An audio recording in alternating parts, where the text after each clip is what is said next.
Assalamu alaikum. Welcome you all here. As we have discussed addition, subtraction, multiplication and division of complex numbers in previous lectures, here we will discuss some conjugate properties related to arithmetic operation, addition, subtraction and division. ठीक है.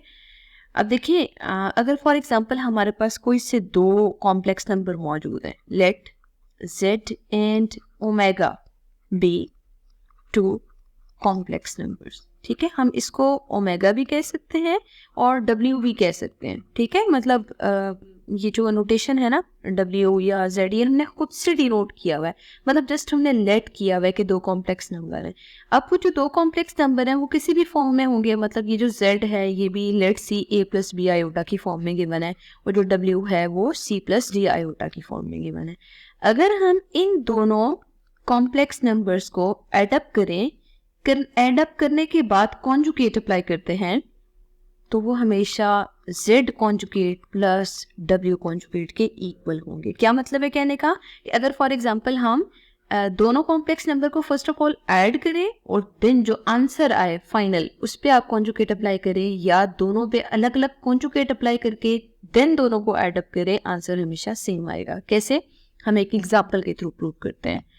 तो ऐसा करते हैं, z और w यहाँ पे consider कर लेते हैं. Let's see z equals for example 2 plus 3 iota. ठीक है, एंड w हम लेट कर लेते हैं 5 माइनस 4 आयोटा के इक्वल है. अब जरा हम पहली प्रॉपर्टी जो z plus w conjugate equals z conjugate plus w conjugate apply करते हैं. ठीक है, तो सबसे पहले हमें लेफ्ट हैंड साइड सॉल्व कर लेनी चाहिए. लेफ्ट हैंड साइड है z प्लस w कॉन्जुगेट. तो जब होल कॉन्जुगेट गिवन हो ना तो इसका मतलब ये है कि सबसे पहले हमें इन दोनों को एडअप करना है. z की जगह z की वैल्यू पुट अप कर दें और w की जगह w की वैल्यू पुट अप कर दें और दोनों पे कॉन्जुगेट अप्लाई करेंगे. ठीक है, पहले हम सॉल्व कर लेते हैं. हमें नज़र आ रहा है दोनों रियल पार्ट सॉल्व होंगे, आंसर 7 आएगा और इमेजिनरी पार्ट सॉल्व होंगे, आंसर माइनस आयोटा आएगा. तो जो फाइनल कॉन्जुगेट अप्लाई करके आंसर आ रहा है वो 7 प्लस आयोटा है. ठीक है, इसको ज़रा 1 मार्क कर दें. अब हम ऐसा करते हैं कि राइट हैंड साइड सॉल्व करते हैं. राइट हैंड साइड में हमें गिवन है z conjugate and w conjugate find out करना है. इसका मतलब है z की वैल्यू पुट करें और सबसे पहले उस पर कॉन्जुगेट अप्लाई कर लें, और इसी तरह w की वैल्यू पुट करें और इस पर कॉन्जुगेट अप्लाई कर लें. कॉन्जुगेट अप्लाई करने का मतलब क्या होगा, हमें आयोटा वाले टर्म का साइन चेंज करना है. ठीक है, और यहाँ पे भी आयोटा वाले टर्म का साइन चेंज करना है. ज़रा दोनों को सिंप्लीफाई करें. 5 प्लस मतलब अरेंज कर लें अगर आप अरेंज करना चाहते हैं, अदरवाइज इस लेवल पे आप डायरेक्ट भी कर सकते हैं. जब हम अरेंज करेंगे 2 प्लस 5 इज 7. ठीक है, और दोनों इमेजिनरी जो टर्म्स आ रही हैं उन दोनों को सिंप्लीफाई करें, आंसर आयोटा आ रहा है. ठीक है, इसको 2 मार्क कर दें. अब आप देखें कि अगर हम लेफ्ट हैंड साइड और राइट हैंड साइड को कंपेयर करें, ठीक है, एज फ्रॉम 1 and 2 भी लिख सकते हैं और आप डायरेक्ट भी लिख सकते हैं कि as left hand side is equal to right hand side. आप दोनों के आंसर को कंपेयर करें ना, लेफ्ट हैंड साइड का भी आंसर 7 प्लस आयोटा आ रहा है और राइट हैंड साइड का आंसर भी 7 प्लस आयोटा आ रहा है. तो मतलब इन दोनों को सिंप्लीफाई करने से आंसर सेम आ रहा है. तो लास्ट पे हम लिख सकते हैं hence z plus w conjugate equals z conjugate plus w conjugate. अब आपने याद रखना है जब भी कोई दो कॉम्प्लेक्स नंबर गिवन हो, ज़रूरी नहीं है ना कि ये रिजल्ट सिर्फ इसके लिए होल्ड करे. अगर लेट्स सी आपको एक नंबर दिया जाता है l और एक नंबर दिया जाता है m, आपको जस्ट बताया जाए कि ये दोनों कॉम्प्लेक्स नंबर है तो कन्फर्म होना चाहिए कि l प्लस m के होल कॉन्जुगेट को सॉल्व करें या l conjugate plus m conjugate को सॉल्व करें, you will get same answer. ठीक है, तो मतलब ये प्रॉपर्टी सब कॉम्प्लेक्स नंबर्स पे एप्लीकेबल है. अब हम ऐसा करते हैं, यही प्रॉपर्टी माइनस के साथ भी सॉल्व कर लेते हैं. ठीक है, तो सबसे पहला काम हम ये करते हैं, z की वैल्यू लिख लेते हैं 2 प्लस 3 आयोटा है एंड w की वैल्यू हमें गिवन है 5 माइनस 4 आयोटा के इक्वल.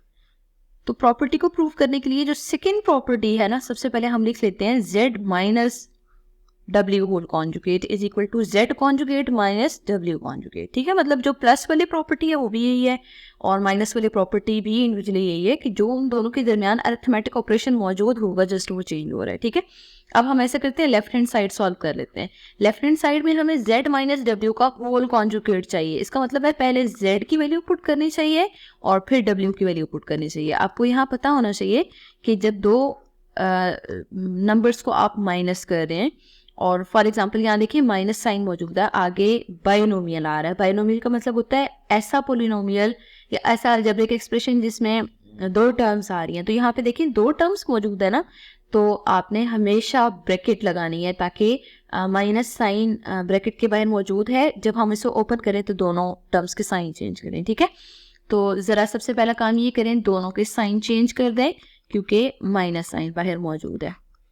अब इन दोनों को सिंप्लीफाई करें, रियल टर्म्स को सॉल्व करें, -3 आ रहा है और इमेजिनरी टर्म्स को सॉल्व करें, +7 आयोटा आ रहा है। इस पे कॉन्जुगेट है, अभी कॉन्जुगेट भी सॉल्व करना चाहिए, तो कॉन्जुगेट को अप्लाई करेंगे तो -3 -7 आयोटा आ रहा है। ठीक है, अब हम ऐसे करते हैं, राइट हैंड साइड सॉल्व कर लेते हैं। राइट हैंड साइड में Z conjugate minus W conjugate find out करना है। तो Z कॉन्जुगेट का मतलब है Z की वैल्यू पुट करके आप इस पे कॉन्जुगेट अप्लाई करें और माइनस साइन और W की वैल्यू पुट करके आप इस पे कॉन्जुगेट अप्लाई करें। ठीक है, अब यहाँ पे भी अगेन इस चीज़ का ख्याल रखिएगा कि यहाँ ब्रैकेट होनी चाहिए, क्यों, क्योंकि बाहर माइनस साइन मौजूद है।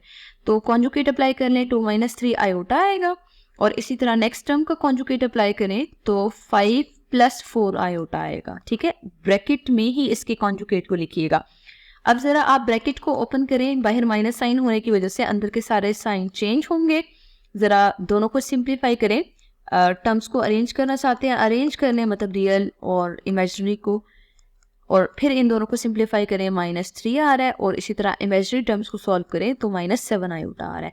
अब ज़रा आप लेफ्ट हैंड साइड को देखें, फाइनल आंसर ये आ रहा है और राइट हैंड साइड को देखें, जो फाइनल आंसर है वो ये आ रहा है। इसका मतलब ये है अगर दोनों को कंपेयर किया जाए as left hand side equals right hand side, मतलब दोनों को सिंप्लीफाई करने से लेफ्ट हैंड साइड और राइट हैंड साइड इक्वल आ रही हैं। जब लेफ्ट हैंड साइड और राइट हैंड साइड इक्वल होंगी तो इसका मतलब ये है कि जो प्रॉपर्टी आपने प्रूव करनी थी वो वेरीफाई हो रही है। मतलब जब भी हमने किसी प्रॉपर्टी को वेरीफाई करना होता है ना, तो हमेशा आप लेफ्ट हैंड साइड को अलग से सॉल्व करें, राइट हैंड साइड को अलग से सॉल्व करें। अगर दोनों का आंसर सेम आ रहा है तो इसका मतलब ये है कि वो प्रॉपर्टी वेरीफाई हो रही है। ठीक है, अब हम ऐसा करते हैं, इन जनरल केस डिस्कस कर लेते हैं।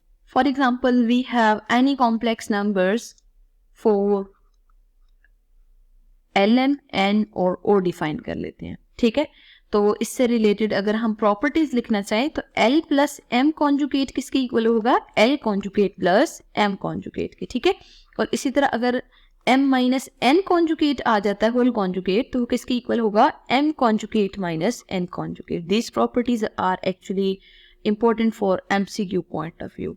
नेक्स्ट आप देखें कि अगर n + o का होल कॉन्जुगेट अप्लाई करना है तो n कॉन्जुगेट + o कॉन्जुगेट की फॉर्म में स्प्लिट होगा। बिल्कुल इसी तरह अगर लेट्स सी हम L + o ले लेते हैं तो वो L कॉन्जुगेट + o कॉन्जुगेट की इक्वल होगा। ठीक है, मतलब हमेशा हमने इन प्रॉपर्टीज़ को इसी ऑर्डर में ही ओपन करना होगा, चाहे हमें जो अननोन कॉम्प्लेक्स नंबर है उसकी फॉर्म में कोई भी यहाँ पे कैपिटल L, कैपिटल M या N up to so on किसी भी फॉर्म में अल्फ़ाबेट मौजूद हो, बट ये है कि क्लियरली मेंशन होना चाहिए L and M are complex numbers. अगर ये कॉम्प्लेक्स नंबर्स हैं तब हम हमेशा इस प्रॉपर्टी को वेरीफाई कर सकते हैं। ठीक है, और ये हमेशा होल्ड करती है हर कॉम्प्लेक्स नंबर के लिए। नेक्स्ट हम इंशाल्लाह इसी से रिलेटेड कुछ मज़ीद प्रॉपर्टीज़ भी वेरीफाई करेंगे।